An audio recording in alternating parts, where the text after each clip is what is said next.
എന്തൊക്കെയാ മാണിക്കുഞ്ഞെ ഈ പറയുന്നേ? ഇത് എവിടുത്തെ ആചാരാ? ആ, ഇതിന് ആചാരം എന്നല്ല പറയണ്ടേ, അഹങ്കാരം എന്നാ. കൊമ്പത്ത് പോയി പെണ്ണ് നോക്കി ഇതിന്റെ അഹങ്കാരം. അല്ല, ഇത് കേട്ട് കഴിഞ്ഞാൽ നാട്ടുകാരെന്താ പറയാ? എങ്കിൽ പിന്നെ എന്തിനാ തീയതി വെച്ചൊരു കല്യാണം?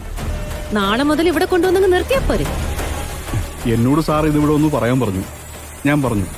അല്ലാതെ ഇത് നല്ലതാണോ ചീത്തയാണോ എന്നൊന്നും എനിക്കറിയില്ല. നല്ലതല്ല.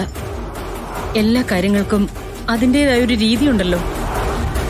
പരിഷ്കാരമൊക്കെ നല്ലതാ, പക്ഷേ അത് നമ്മുടെ തറവാടിനും കൂടി പറ്റുന്നതാവണം. നവീന്റെ വധുവായി വരുന്ന പെൺകുട്ടി ആ വീടിന്റെ പടി ചവിട്ടുന്ന നിമിഷം അവളുടെ ദിവസങ്ങൾ എണ്ണപ്പെട്ടു തുടങ്ങും. സത്യത്തിലേ എന്താ ചെയ്യേണ്ടെന്നറിയോ? ഇങ്ങനെ ഒരു പരീക്ഷണത്തിനും വിവാഹത്തിനും ഞങ്ങൾക്ക് താല്പര്യമില്ലെന്ന് മുഖത്തടിച്ച പോലെ അങ്ങ് പറയണം.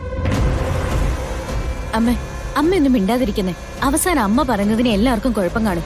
എന്താന്ന് വെച്ചാൽ ആയിക്കോട്ടെ.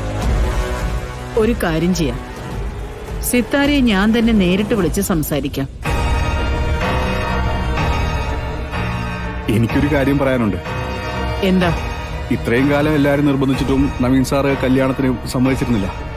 ഇപ്പൊ ഒരു പെണ്ണ് കണ്ടു, ഇഷ്ടപ്പെട്ടു, നിശ്ചയവും കഴിഞ്ഞു. ഇനിയൊരു മുടക്കം പറഞ്ഞാ ഇനി ചിലപ്പോ കല്യാണമേ വേണ്ടെന്ന് സാർ തീരുമാനിക്കാനും മതി. വേണ്ടെങ്കി വേണ്ട. എന്തായാലും സിത്താരയുടെ കുടുംബത്തിന്റെ അടിമയായിട്ട് ഇവിടെ ഇങ്ങനൊരു പെണ്ണ് വേണ്ട. അമ്മേ, മാണിക്കുഞ്ഞ് പറഞ്ഞതിലും അല്പം കാര്യമുണ്ട്. ഇതിലൊരു മുടക്കം പറഞ്ഞാ പിന്നെ നവീനെ ഇനി ഒന്നിനും നിർബന്ധിക്കാൻ പറ്റില്ല. ഒരു കാര്യം ചെയ്യാം, ഗാതമോള് തറവാട്ടിലേക്ക് വരണ്ട, നമ്മുടെ ഗസ്റ്റ് ഹൗസിൽ വന്നോട്ടെ. ഇടപഴകാനാണെങ്കിൽ നമ്മളെല്ലാവരും അവിടെ ഉണ്ടായാൽ മതിയല്ലോ. ഇവിടേക്ക് വധു വരുന്നത് വിവാഹശേഷം മാത്രം മതി. അതാവുമ്പോ പ്രത്യേകിച്ച് ആരും ചോദിക്കേയില്ല, സിത്താര ഉദ്ദേശിക്കുന്ന കാര്യങ്ങൾ നടക്കുകയും ചെയ്യും. ഇതാണ് തീരുമാനമെന്ന് നവീനോട് പറഞ്ഞേക്കൂ. ശരി.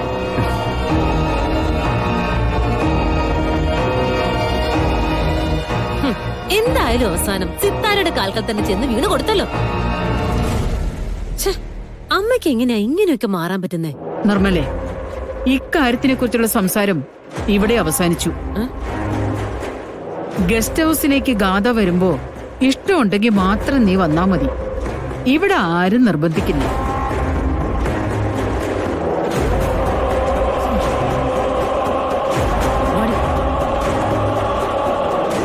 അവനെടുത്തൊരു തീരുമാനം മറികടക്കാൻ തോന്നിയില്ല.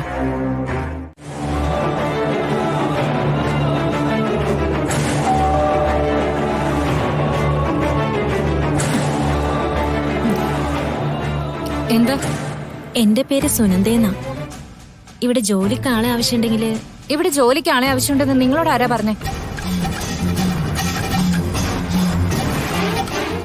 സിനി, ആരത്? ജോലിക്ക് ആളെ ആവശ്യമുണ്ടോന്ന് ചോദിച്ചു വന്നതാ. ഇതിനു മുമ്പ് വേറെ എവിടെയെങ്കിലും ജോലി ചെയ്തിട്ടുണ്ടോ? ഇല്ല. എന്റെ മോളുടെ കാര്യങ്ങൾ നോക്കാൻ വേറെ ഒരു മാർഗവുമില്ല. അവളെ നന്നായി വളർത്തണമെന്നുള്ള ആഗ്രഹമുണ്ട്. പുറത്തൊക്കെ ചോദിച്ചപ്പോ സ്ത്രീകൾക്ക് വലിയൊരു മാതൃകയാണ് മാഡം എന്ന് പറഞ്ഞു. അതാ മാഡത്തിന്റെ അടുത്തേക്ക് വന്നത്. എവിടെ നിന്റെ വീട്? വാഴപ്പള്ളി അമ്പലത്തിന്റെ അടുത്താ.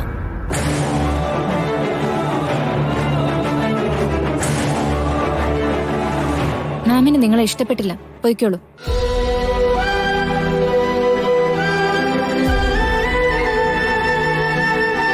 സിനി, അവരോട് നാളെ മുതൽ ജോലിക്ക് വന്നോളാൻ പറ. മകക്ക് വേണ്ടി ജീവിക്കുന്ന ഒരു അമ്മയല്ലേ.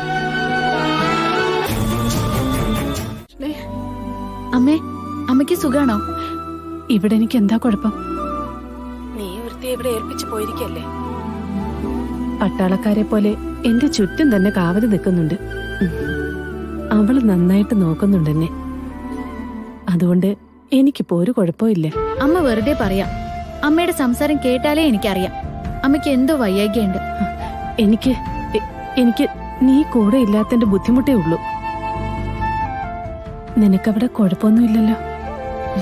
ഇല്ലമ്മേ. എങ്ങനെങ്കിലും അമ്മയുടെ ഓപ്പറേഷനുള്ള കാശുണ്ടാക്കിയിട്ട് പെട്ടെന്ന് തന്നെ ആ കാശും കൊണ്ട് എനിക്ക് അങ്ങോട്ട് ഓടിയെത്തിയാൽ മതി. എത്രയും പെട്ടെന്ന് കാര്യങ്ങളൊക്കെ ശരിയാവും. നീ മനസ്സ് വിഷമിക്കാതെ. എല്ലാം വിധി പോലെ നടക്കും. ദൈവം ചിലത് കണക്കുകൂട്ടി വെച്ചിട്ടുണ്ടല്ലോ. അത് നിനക്കോ എനിക്കോ മാറ്റി എഴുതാൻ പറ്റുമോ? ഉണ്ണിമായ്ക്ക് നിന്നോടൊന്ന് സംസാരിക്കാനുണ്ടെന്ന്. കൊടുക്ക. കൃഷ്ണേ, ഉണ്ണിമയെ, അമ്മയെ നന്നായിട്ട് നോക്കിക്കോണം. ഞാൻ അമ്മയുടെ കൂടെ തന്നെയുണ്ട്. ഞാനേ അമ്മയ്ക്ക് ഭക്ഷണം എടുത്ത് വെച്ചിരിക്കാം. അമ്മ കഴിച്ചു കഴിഞ്ഞിട്ട് ഞാൻ അങ്ങോട്ട് വിളിക്കാം. ശരി, അമ്മയോട് പറയണം ഞാൻ എത്രയും പെട്ടെന്ന് കാശുമായിട്ട് വരുമെന്ന്.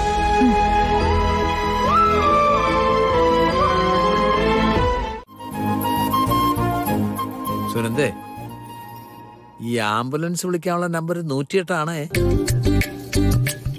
അതിന് എനിക്കെന്തിനാ ആംബുലൻസ്?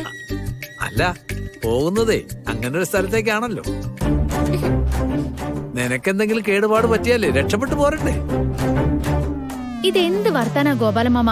ഒരാളൊരു കാര്യത്തിന് പുറപ്പെടാൻ നിൽക്കുമ്പോ ഇങ്ങനെയാണോ സംസാരിക്കുക? അല്ല മോളെ, അത് വേണ്ട നേരത്തെ തമാശ പറയാവുള്ളൂ, കേട്ടല്ലോ?